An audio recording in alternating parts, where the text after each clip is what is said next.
The night was a thick velvet of darkness, wrapping the world in an unsettling stillness.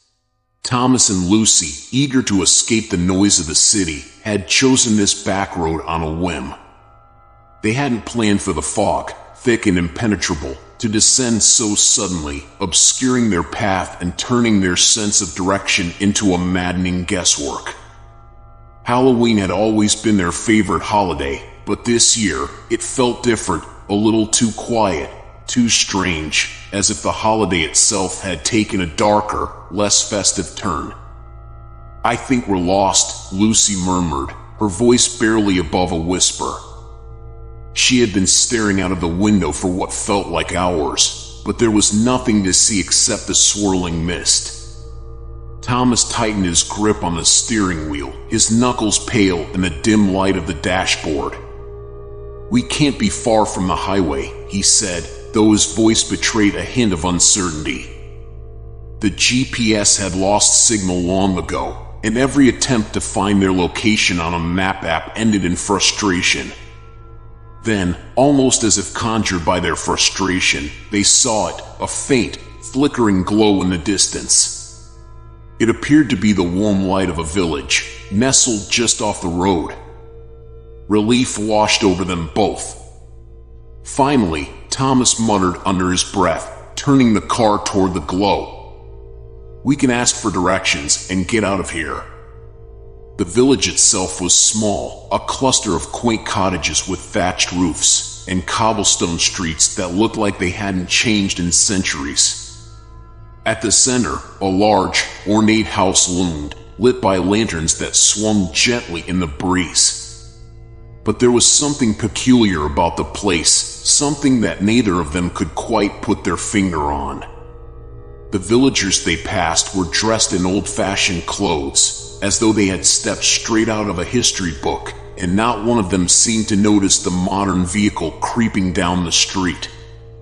"Do you see that?" Lucy asked, her voice shaky. "Why do they look like they're stuck in another time?" Thomas finished for her.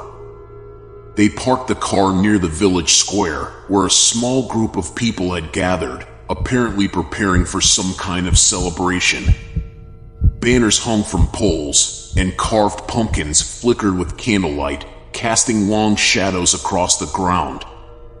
It was Halloween, after all. An older man approached them, smiling warmly. His clothes were worn but clean, and he had an air of hospitality that immediately put them at ease. "Welcome to our village," he exclaimed. "You've arrived just in time for the celebration. Please, join us. It's been so long since we've had visitors." Thomas and Lucy exchanged a glance. It seemed strange, but after being lost for so long, the idea of a friendly place to rest for a while was more than appealing. "We were just passing through," Thomas said, "but we could use some directions. We're trying to find our way back to the highway." The old man's smile widened, though his eyes seemed to darken. "Oh, no rush. Stay a while, enjoy the festivities. The road will be waiting when the time is right." For a moment, Thomas thought of protesting, but there was something about the man's tone, something in the way the villagers moved around them with such quiet ease, that made it hard to refuse. "All right," he agreed. "Just for a little while." As the villagers continued their preparations, Thomas and Lucy wandered through the square, taking in the strange atmosphere. There was a sense of timelessness here, a feeling that they had stepped into a place forgotten by the world. And yet, there was something else, something darker, just beneath the surface. Lucy shivered. "I don't like this, Tom. Something feels off." But before Thomas could respond, the villagers began to gather around them, their faces lit with an eerie joy. The celebration was about to begin. The celebration started quietly enough. Villagers milled about, speaking in soft, measured tones, voices, as if they were rehearsing lines from a play they'd performed countless times before. Lucy and Thomas stood at the edge of the square, observing but never quite feeling a part of it. The night had taken on an unnatural stillness, the kind that made every sound, even the rustle of wind through the trees, feel too loud. Lanterns were lit, casting a dim glow that seemed to swallow the village in an amber haze. Thomas shifted uncomfortably, his gaze flicking to the villagers. Their clothes, their mannerisms, everything about them felt staged.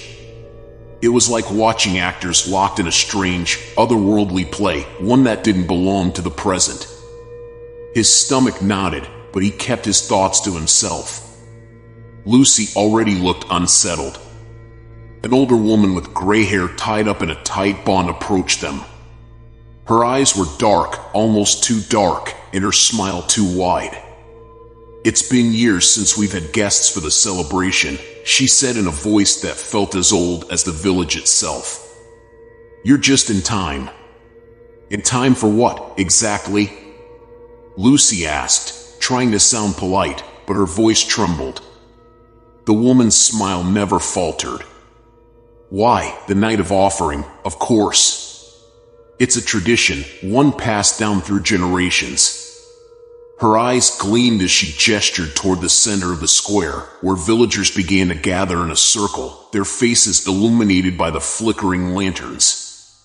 "Every year, on this night, we celebrate the bond between the village and those who pass through." Thomas shifted closer to Lucy, feeling a growing sense of unease. "We really should be going," he whispered to her, though he wasn't sure how. He had glanced down the road earlier, the one they had driven in on, but the mist had thickened, and the path seemed to disappear into nothingness. He hadn't wanted to alarm Lucy by mentioning it, but now, the weight of that realization pressed down on him. Lucy's eyes widened. "Tom, did you notice?" "Yes," he said, his voice low. "The road's gone. It's like it was never there." They stood in silence for a moment, staring at each other, the unease between them thickening. But before they could say anything more, the crowd of villagers began to chant softly, a strange and unfamiliar rhythm that filled the air. The words were in a language neither of them recognized, their syllables winding through the air like whispers from another world. It was haunting, eerily beautiful, but unsettling, as if it was meant to lure something out of the darkness. The same old man who had greeted them stepped forward, holding a wooden staff that looked as ancient as the village itself. His eyes gleamed in the lantern light as he addressed the crowd. "Tonight, we honor the past, the present, and the eternal," he began, his voice carrying a weight that made the hairs on Thomas's neck stand on end. "We offer our thanks for those who wander into our village, for without them, the balance cannot be maintained." Lucy's hand tightened around Thomas's. "What does he mean, without them?" Thomas shook his head, his chest tightening. The villagers were no longer just odd, they felt wrong. There was something underneath their smiles, something in the way they moved that hinted at something far older, far darker than any Halloween celebration should be. His mind raced. They needed to leave, but with the road gone, where could they go?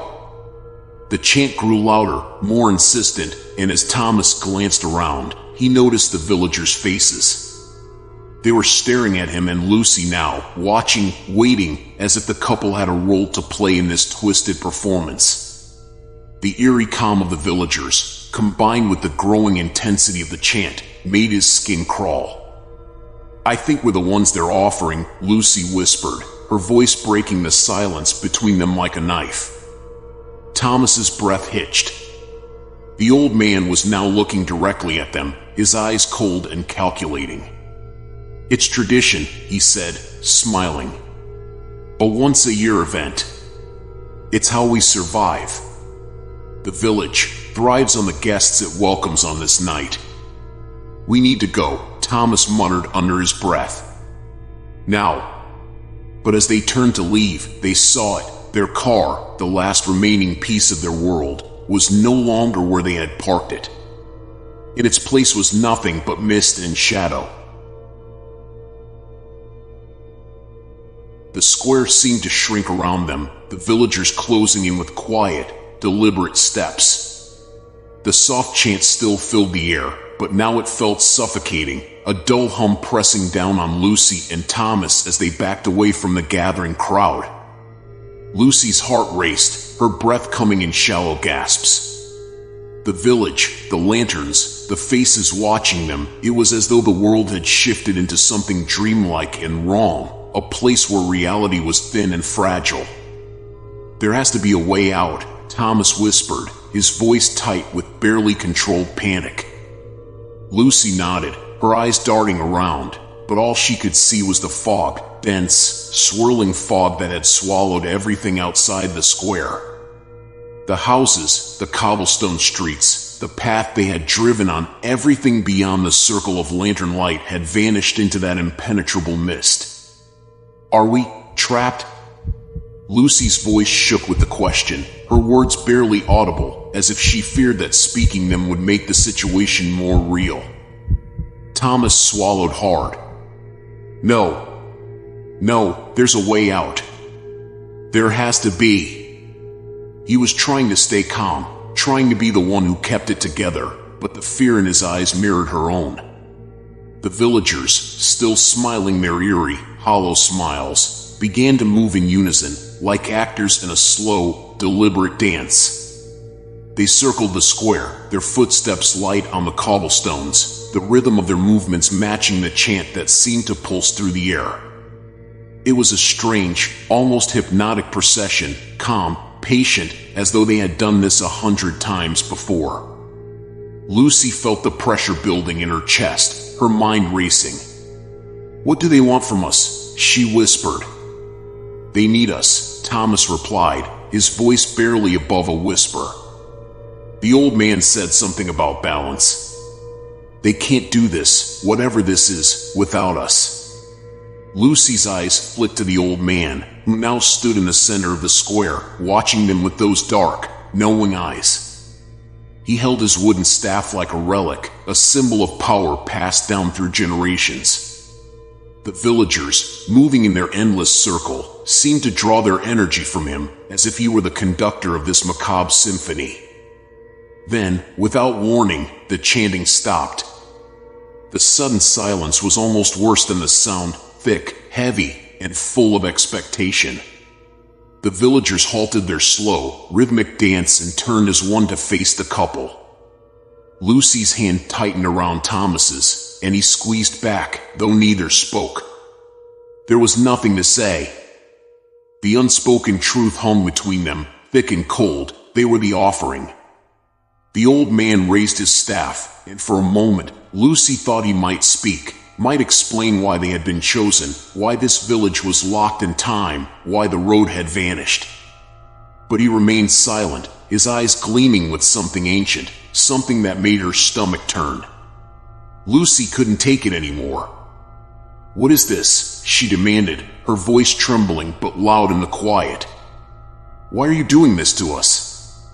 The old man's smile widened, but his eyes were empty, devoid of any real emotion. "It's not personal," he said, his voice almost soothing. "You wandered here, just as others have. The village needs you. It has always been this way." Thomas took a step forward, anger rising in him now, mixing with the fear. "We're leaving.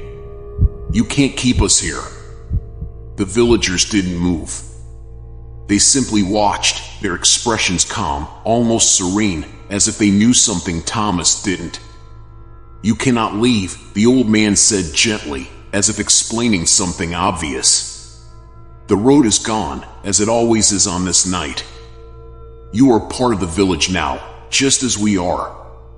The balance must be maintained." Lucy felt her heart drop. "What does that mean?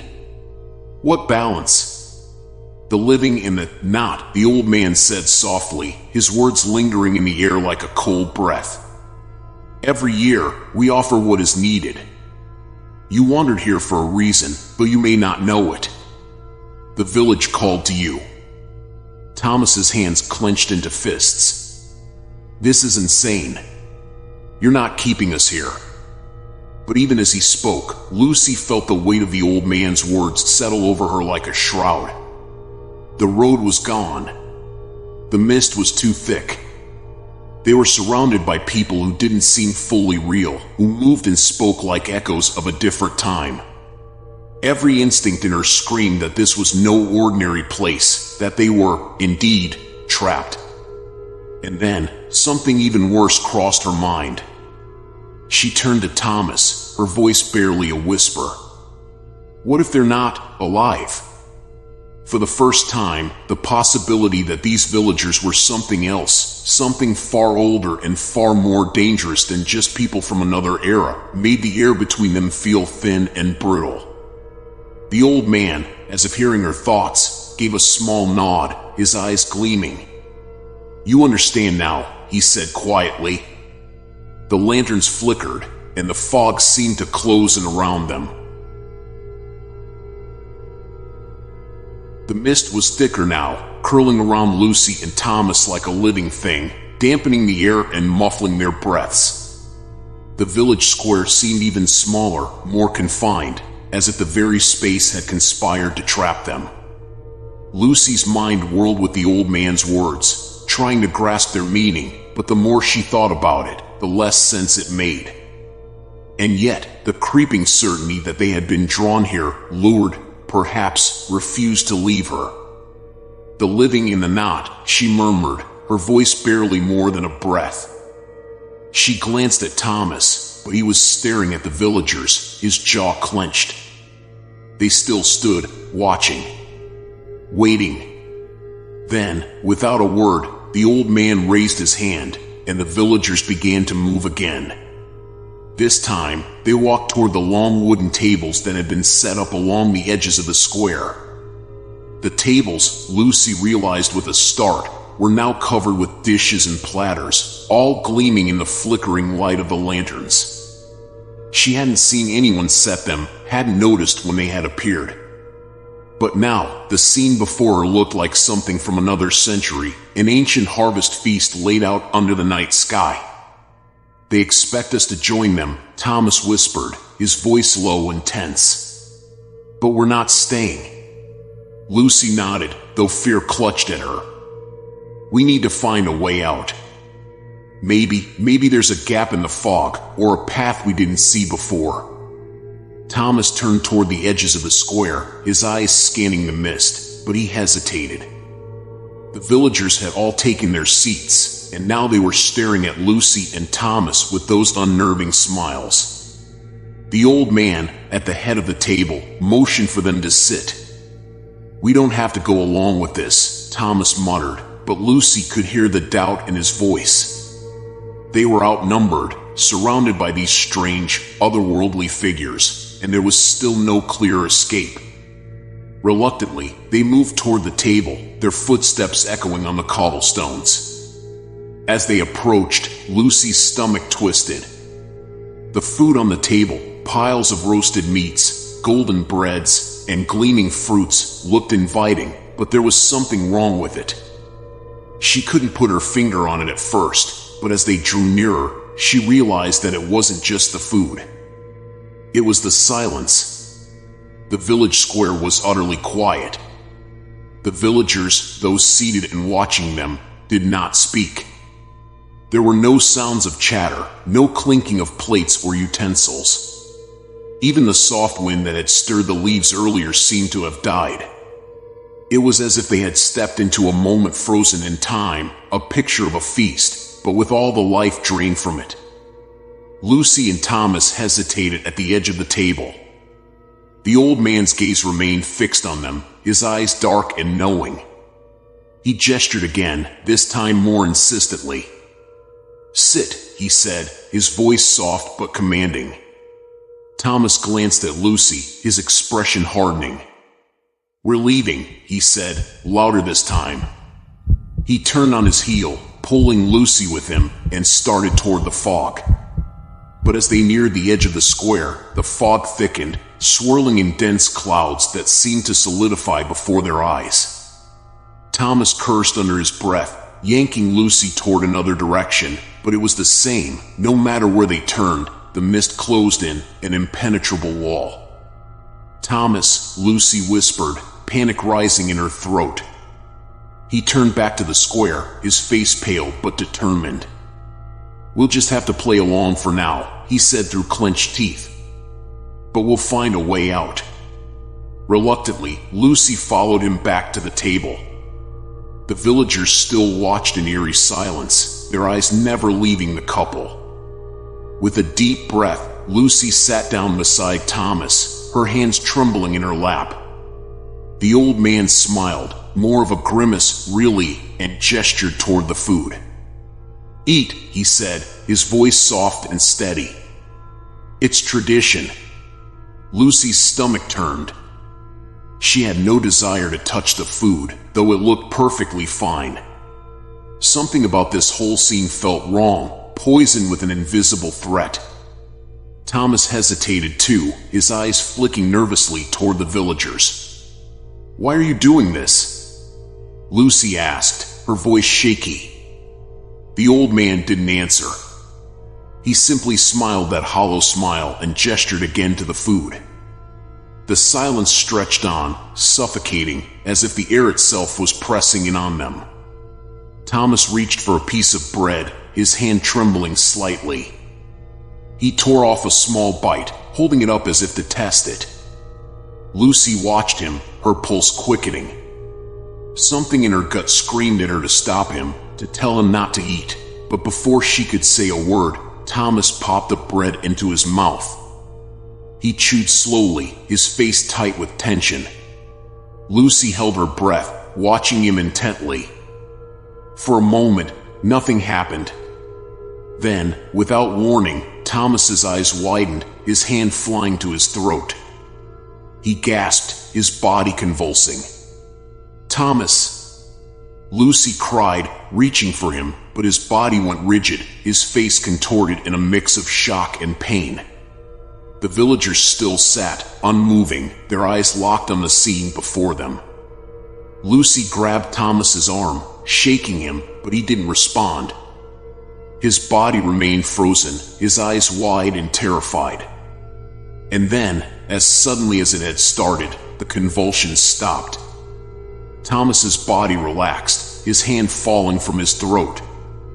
He blinked, his face smoothing out into an expression of calm. Lucy stared at him, her heart pounding in her chest. "Thomas," she whispered. He turned to her slowly, his eyes dull, as though he were seeing her from far away. "Eat, Lucy," he said, his voice soft and empty. "It's tradition." Lucy stared at Thomas, her mind racing. His voice, his words, were his, but the emptiness in his eyes, the flatness of his tone, sent shivers crawling up her spine. It was as if something had reached inside him and hollowed him out, leaving only a shell. "Thomas," she whispered, clutching his arm. "We can't stay here." But he just smiled, a strange, detached smile, the kind she'd seen on the villagers. Slowly, deliberately, he gestured toward the table, mimicking the old man's earlier motion. "Eat," he repeated, his voice barely more than a breath. "It's tradition." Lucy pulled back, shaking her head. "No. This isn't right. We need to leave. We need to—" Before she could finish, the old man's voice cut through the fog, sharp and cold. "There's no leaving now." His words seemed to ripple through the mist, curling around Lucy like a net tightening, and the villagers, still seated at the table, turned their heads in unison to stare at her. Their faces, pale and unnervingly calm, held no trace of life. They were waiting for something, for her to make a choice. Lucy's heart pounded in her chest. She stood abruptly, the chair scraping harshly against the cobblestones. She had to get away, to escape this nightmare. But when she glanced back toward the edges of the square, her blood ran cold. The fog was no longer just a thick haze. It had become a wall, solid and impenetrable, circling the village like a prison. There was no exit, no road, no path. Just the oppressive weight of the mist, hemming them in on all sides. She turned back to Thomas, her breath shallow. "Please, we have to find a way out." But Thomas didn't move. He sat still, his eyes vacant, as if he hadn't heard her at all. "Thomas?" Her voice cracked, panic creeping in. She grabbed his arm again, shaking him harder this time. But he just blinked slowly, turning toward the old man at the head of the table. "She's not one of us yet," Thomas said quietly, as though delivering a piece of news he had only just realized. Lucy's blood turned to ice. What had he just said? Not one of them? The old man smiled faintly, nodding. "No, not yet. But the night is still young." Lucy backed away, her eyes darting between Thomas and the villagers. This wasn't real. It couldn't be. She had to wake up, to find some way to break through this strange, dreamlike terror. Her body ached with the need to run, to flee, but her legs felt like they were sinking into the earth. The villagers, as if on cue, stood up from the table, their movements unnervingly synchronized. Slowly, silently, they began to circle around her. Their eyes were fixed on Lucy, their smiles thin and knowing, as if they had already seen how this would end. "Don't be afraid," the old man said, rising from his seat with a deliberate slowness. "It's only tradition, and traditions must be followed." Lucy shook her head, taking a step back. "No, I won't. I don't belong here. This isn't. Every soul who arrives here belongs here," the old man interrupted smoothly. "You've been chosen, just like the others before you. Just like your friend." He nodded toward Thomas, who was still sitting at the table, his expression blank. "I don't want this." Lucy's voice rose, her hands trembling. She felt trapped, suffocated by the fog, by the villagers, by the weight of whatever twisted game this was. "Let us go." The old man's smile faded, replaced by a look of quiet resolve. "There is no leaving. Not on this night." The circle of villagers tightened, their eyes gleaming in the soft glow of the lanterns. Lucy could feel the air around her growing colder, as if the very ground beneath her feet was freezing over. The fog seemed to press in, thick and heavy, filling her lungs with each shaky breath. And then, something strange happened, something Lucy hadn't noticed before. The villagers, all of them, began to hum. It was low at first, a deep, resonant sound, like the distant echo of a bell, but it grew louder, more insistent. The hum vibrated through the square, through the very air, making the hairs on the back of Lucy's neck stand on end. The old man stepped forward, his eyes glinting in the lantern light. "The circle is complete now," he said softly. "The tradition must be honored." Lucy's pulse raced as the humming intensified, filling her head with a dull, relentless sound. She could feel it vibrating in her bones, shaking her resolve. She wanted to scream, to fight back, but her voice felt trapped in her throat, caught in the rising tide of fear. And then, without warning, Thomas stood. His eyes were still distant, his movements slow and deliberate, but he reached out for Lucy, his hand cold as ice. "Join us," he whispered. "It's easier if you don't fight." Lucy stared at him, her heart breaking at the emptiness in his gaze. This wasn't the Thomas she knew, this was something else, something darker that had taken hold of him. "No," she whispered, stepping back, her voice shaking. "I won't." But as the humming swelled to a deafening pitch, she realized with a sickening certainty that she might not have a choice. Lucy's head was spinning, her vision narrowing to the oppressive circle closing in around her. The villagers, if they were still villagers, moved like shadows, their humming growing louder, relentless. She wanted to run, but her legs felt paralyzed, her feet rooted to the cold, cobblestone ground beneath her. "Don't fight it," Thomas's voice echoed, now soft, almost tender. But it wasn't him, it couldn't be. Not anymore.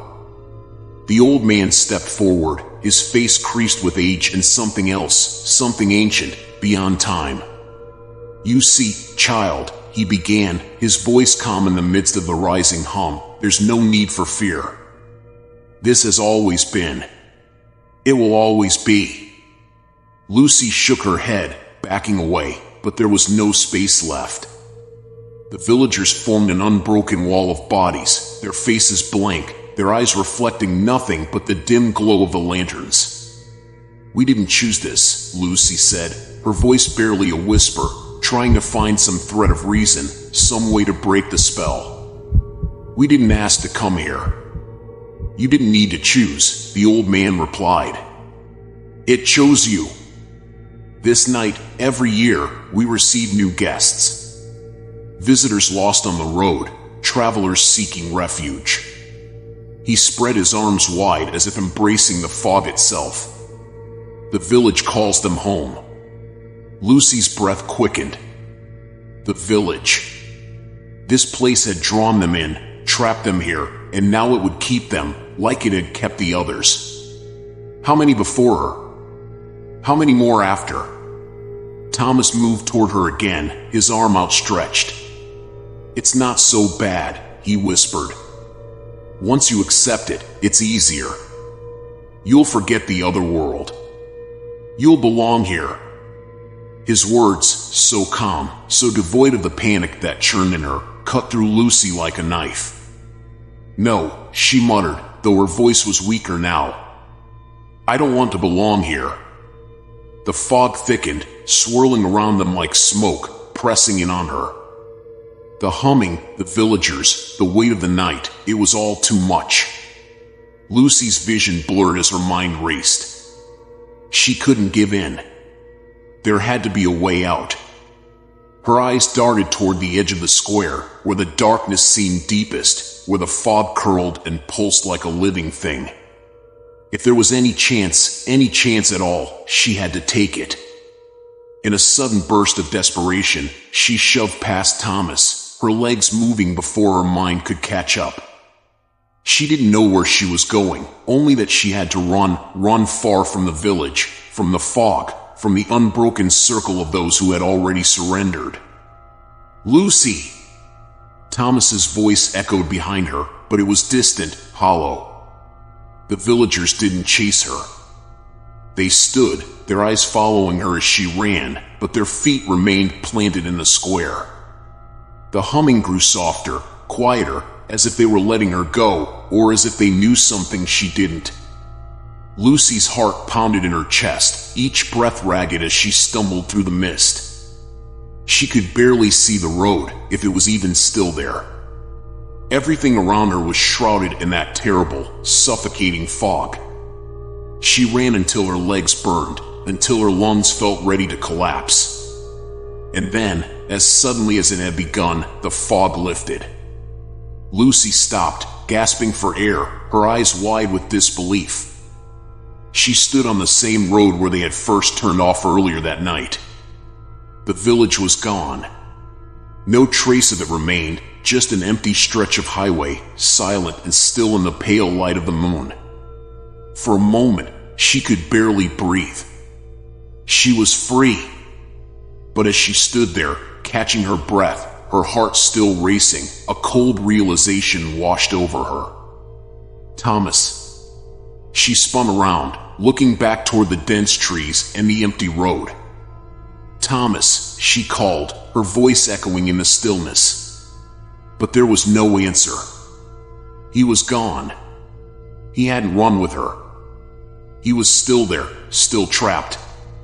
She took a step back toward the village, but the fog had vanished entirely, leaving only darkness. There was no road to follow, no path to take her back. The village had closed its gates behind her, locking her out. Tears stung her eyes as the weight of the night finally hit her. She had escaped, but at what cost? Thomas had been left behind. Was he even the same person now? Would he remember her, or had he become just another villager, lost to the timeless ritual? Lucy stood there for what felt like hours, her mind a whirlwind of grief and disbelief. She was free. But the village, that strange, forgotten place, would remain. It would be waiting for the next lost traveler, the next soul to be caught in its web. And deep down, Lucy knew she would never escape it completely. The village would haunt her dreams, its mist seeping into the corners of her mind, whispering of what she had left behind. She would never truly leave it.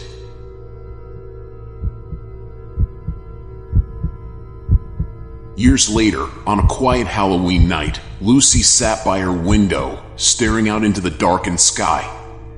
The memories of that night had never faded, though she had learned to bury them deep within herself, convincing others, and sometimes even herself, that it had all been a terrible dream. But each year, as the leaves turned and the nights grew colder, she could feel the pull of the village. It was always there, just beyond the edge of her consciousness, waiting. And sometimes, in the stillness of the night, she would swear she could hear the faint hum of voices in the distance, calling her back.